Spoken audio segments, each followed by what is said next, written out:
Lewis Hamilton finally spoke out about the internal problems at Ferrari that had been kept under wraps. In a heated moment captured in the Silverstone Grand Prix paddock, the seven-time world champion engaged in an intense argument with Ferrari race engineer Riccardo Adami.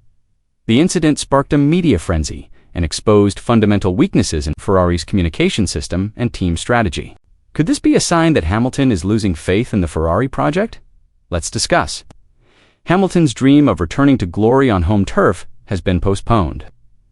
During the dramatic qualifying session for the 2025 British Grand Prix, the seven-time world champion could only secure fifth place on the grid.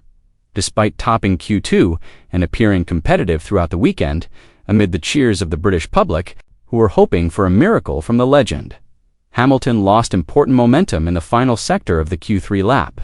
Consequently, he finished 0.203 seconds behind Max Verstappen and missed the front row. "I just had understeer at turn 16, Hamilton said in a disappointed tone. "I went wide because of the curb and lost control. Up until that point, the lap felt amazing. I was sure that losing a tenth of a second would get me to the front."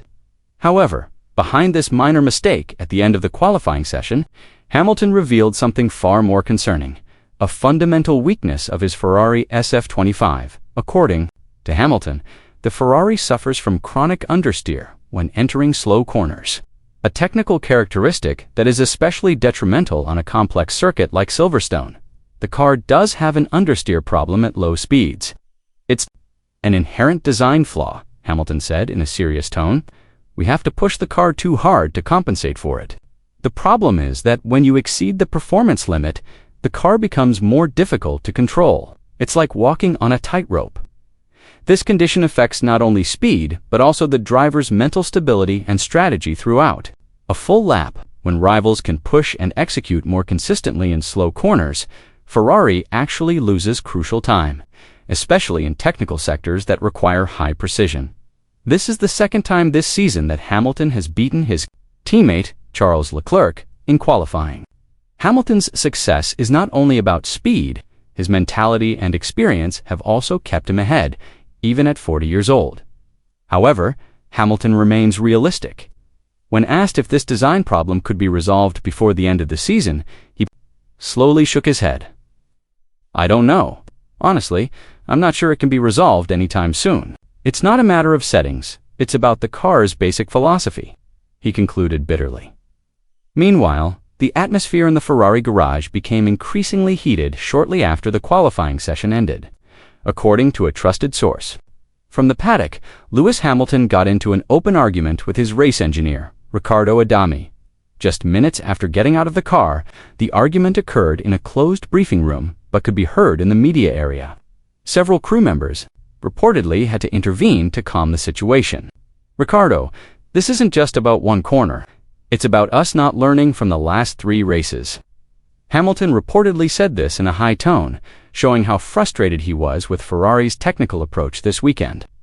Riccardo Adami, formerly Charles Leclerc's engineer, was recently assigned to work with Hamilton since the Canadian Grand Prix. Initially, this change was referred to as a move to strengthen team integration, but it now seems to have become a source of serious friction. Lewis felt that the data briefing before Q3 did not reflect the car's actual condition when the tires started to lose grip. Said a Ferrari technical member who requested anonymity, he felt he was left to guess on his own in the final lap. Furthermore, Hamilton was said to be disappointed because Adami's technical decisions were not in line with the development direction. Hamilton had prepared with his technical team since the Austrian Grand Prix. The incident is the latest in a series of tense interactions between Hamilton and Ferrari's internal structure. A few weeks ago in Spielberg, Hamilton insinuated on the radio, "We need clearer communication. This is not a junior team. This is not a junior team, Ferrari." The comment was allegedly indirectly aimed at Adami, who was considered to have provided less tactical input during the race. Now, at Silverstone in front of his own fans, the tension has come to a head. Many have begun to question Ferrari's decision to swap engineers between Leclerc and Hamilton. Adami is experienced and loyal to the Ferrari system, but some analysts say he and Hamilton do not have good chemistry. Hamilton is known as a racer with a very specific technical approach, and high expectations for radio communication. Meanwhile, Adami is more accustomed to working with Leclerc, whose style is more intuitive and flexible with regard to strategy.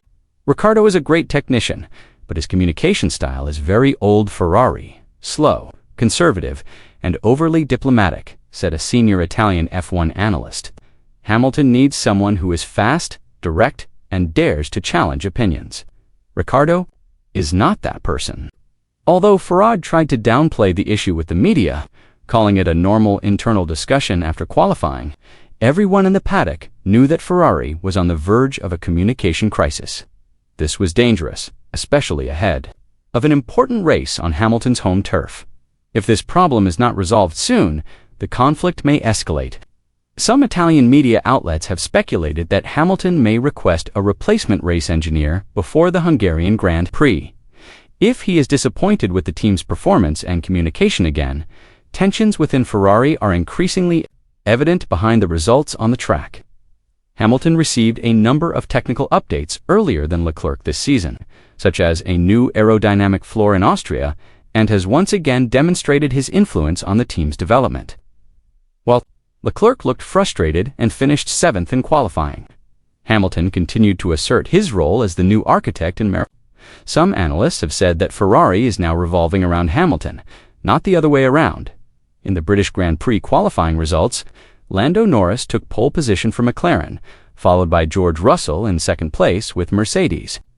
Red Bull's Max Verstappen took third, and Norris's teammate, Oscar Piastri, took fourth. Lewis Hamilton rounded out the top 5 for Ferrari. Predicting Lewis, Hamilton's finish at Silverstone is always a high-stakes game, even when he starts from 5th. He has turned things around from far more difficult situations in the past, from wet tracks to crashes, from underdog to hero. Silverstone is not just his home, it is also the stage for miracles. Amid the spotlight and pressure, Hamilton remained calm. "Qualifying is not the end of the world," he said after a dramatic session. "We will do everything we can. I am not giving up, not yet. Ferrari is not perfect. The SF25 might not be the fastest car on the grid, but as long as Lewis Hamilton is behind the wheel, there is always hope for a miracle. The red car may falter, and the team may be under pressure, but Hamilton's presence reminds us that experience, intelligence, and determination can overcome any technical shortcomings. Amidst the technical dynamics, internal pressures, and increasingly brutal competition, Hamilton remains the center of gravity in Formula One, an inspiring icon and a legend in the making. He is also a real threat to anyone who underestimates him. He usually rises when many begin to doubt.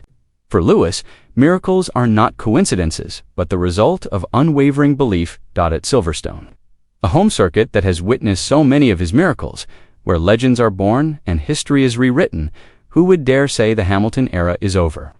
Write your thoughts below.